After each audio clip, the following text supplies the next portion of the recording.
Well, hello, my dear people out there. For the first time on TALKSHOP, you can see I'm not wearing the Nation Time t-shirt, even though it's always Nation Time. I just decided to appear in this as a sign of respect and mourning for the beloved people whose tragic ending has shocked the world. Let me say this, folks. The funny thing about death is this. Death is the only constant in life. You know, whatever you do in this world, death will happen at the end. Some people actually say death will be a fulfillment when it comes, which simply means that even the part of life is death. And so when death comes, it just fulfills the completion of your life. Why am I saying all of this? I'm saying this for the reason that even though we all know and we all accept that death is inevitable, death will happen, yet it is the one thing that no one is prepared for. Death will be a fulfillment when it comes. It is the only constant in our lives, but we always are surprised with death, and we are never prepared for it. In most cases, it is so tragic, it is so constant, but we are not prepared for it. It's because death is so unpredictable. I'm sitting here today, knock on wood. Tomorrow I may not be here. That is death. And so death is something that we expect. So sometimes when you die, the news really is not that you are dead, but most times it's how you died. That becomes the news.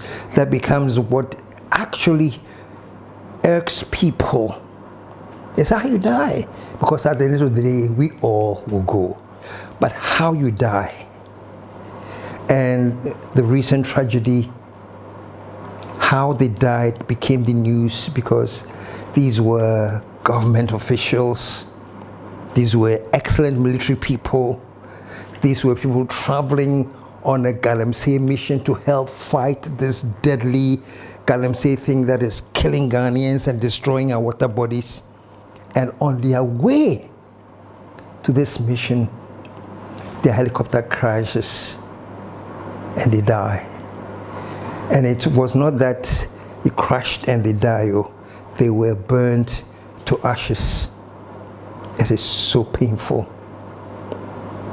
It is so painful. People are thinking, oh, so what was going through their minds when the helicopter hit and going all the way down and the fire? It is so painful. You know? So today I'm just expressing my condolence to the families. The condolence to the president, the condolence to the NDC, the condolence to all of us, because they were all a part of us. And it is so sad. Such a tragic ending. Such a tragic ending. I'm going to be reading their names just so we see the people we have lost. But I have one or two commentary to make after I read the names. A commentary about us as a people, and in line of thinking forward. We will discuss, but today is a solemn day. I haven't come here there's nothing to celebrate today. All we do today is express our condolences. Let me just go through the names of the people we have lost, and after that, bear with me when I give just one or two editorial commentaries. Okay. Yeah, of course, we all know this, and that's him on the screen. Dr. Edward Kofi Omane Boama, who was actually the Minister of Defense. And then Dr. Ibrahim Murtala Mohammed, who who was the Minister of Environment, Science and Technology. Then we have Alhaji Muniru Mohammed, who is the Acting Deputy National Security Coordinator. Then we have Dr. Samuel Sapong, who's actually the NDC Vice Chairman. Then we have Peter Bafeni Anala, Squadron Leader, who was actually the pilot for the flight. Then we have Manichum Ampadu, who was the flying officer. And then we have Sergeant Ernest Ado Mensah, who was the engineer. Folks, these are the gallant 8 people who lost their lives in the service of this country. All I can say for now, may they rest in peace and may their families be consoled. Now, a thing or two that I want to say about this. Ghana, my people, when we say last respect, it is not only at the time that you are filing past that you are paying the last respect to. Once we lose somebody, from the minute we have lost them, our respects start. And I was so devastated when I saw on TV live coverage of how their bodies were recovered. Now understand this, these were not crashes, these were burnt people, and unfortunately had to be actually carried in cocoa sacks. I understand that. It's a sad thing that as a nation, our disaster management does not even have body bags for things like this. But let's put that aside. They had to put in cocoa sacks. Let's put that aside. What was painful, what is baffling for me, was that cameras were filming it. Jesus, Holy Christ. My goodness. So all the TV stations or whatever online people that were covering this, did it occur to you for 1 second they have families? Obi papa, Obi brother, Obi minister. Folks, now what was the point in screening that on television? Please, all those TV stations that did that, I think you owe the family and the country an apology. It was wrong. It doesn't show any sense of respect for the dead. What we're showing was not the last respect to. What we're showing was the height of insensitivity. What we're showing was the height of callousness. What we're showing was the epitome of wickedness. What was it for? So for all the families that had to endure this, on behalf of Ghana, on behalf of myself, on behalf of the TV stations who haven't said anything to me, I apologize. It was sad. It was disgusting. And it was very, very unnecessary. Why? So for the TV stations, why? And for all you other citizens too that got this and put them online on your TikTok, on your Instagram or whatever, and were blasting this, what were you thinking? Oh, respectable lives have been lost, burned to the ashes. They have to be carried in sacks, and this is what you showcase to Ghana, that this is our last respect. Oh my goodness, it was so sad. So me, I'm telling everybody that did that, please bow your heads down in shame. It is very regrettable what you did. I know there was a British footballer that died. I think he died in a car crash. and his car also got burned, you know. And I remember how the whole thing was covered. Police actually mounted some kind of barriers so that no one could go close to the car. Even the cameraman, the television, and whoever was there, they had to shoot from a long distance. Shoot from a long distance. The car was not even in sight. Say, the person who has been in the crash is somewhere down there. And that's all they were allowed to shoot. His car got bent. He too. But as respect, just as human decency, they chose not to cover it, filming it. What do you get from that? I'm sure that if there was somebody there who actually even got the footage of the churned bodies, they will actually quickly film it and be the first to show it. No, you'll only be the first to show your insanity. You're only the first to show your callousness. You're only the first to show that you have no value whatsoever for humanity. So please, in the future, you know, I remember long ago, and I don't want to revive people's pain. My apologies to the families that I'm going to talk about to revive their pain, but I remember when some two beautiful, adorable women were burnt, unfortunately, through an accident, a crash accident. As the car was burning, imagine it all. There are human beings in the car suffering. They've had an accident. It is burning.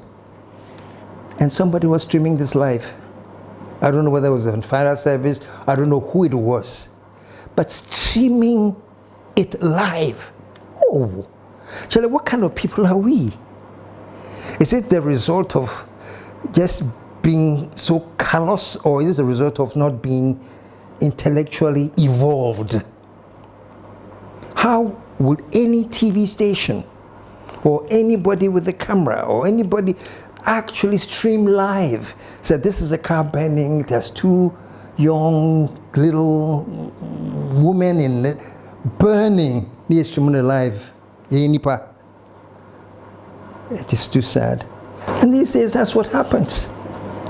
Whenever there's an accident scene, instead of people being seen to help those that are in need of help, the quickest thing people think of is, how do I film this on my phone to show the dead body so that I can blast it?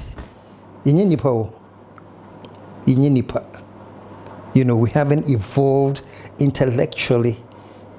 Anybody who rushes to go and film somebody who's dead and shot so that they have it on their phone, what for?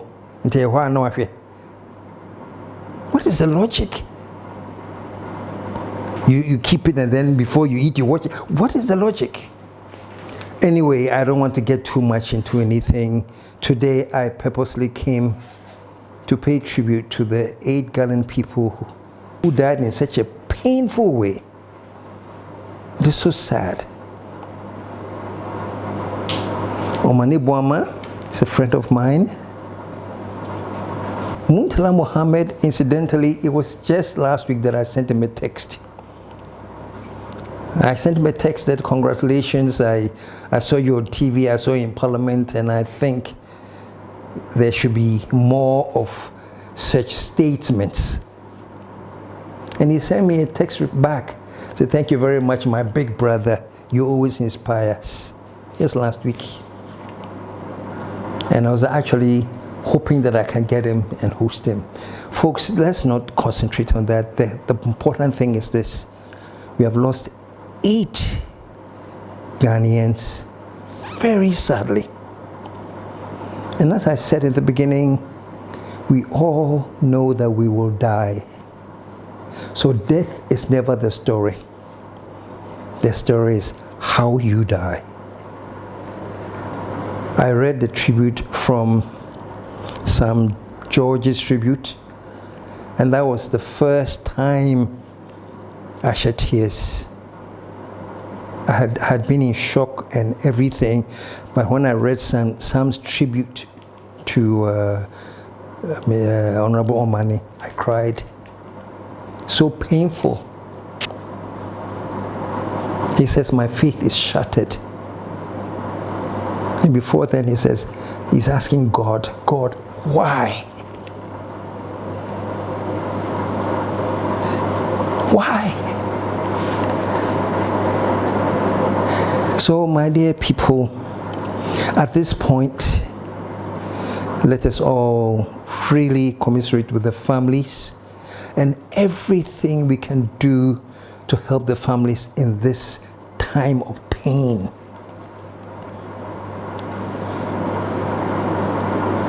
This is not the time to say, no, everything is okay. Honestly, this is not the time to say, oh, it is well. God wanted that. Please, let's stay away from that. This is the time to say, we mourn with those that mourn. And we cry with those that cry. And let's offer any help, anything we can do to bring comfort to the bereaved. They deserve it. And the final thing I would say is the narrative going out. Pastors scrambling to show who first saw this. Pastors, alleged men of God, scrambling to show who first saw this. And all kinds of things. People making TikTok versions on what happened, why Muhammad was not on the plane, giving different accounts. Why, Ghana for? Why? We have lost people. Can we just remember them and respect the pain that their families are going through and stop this unnecessary things?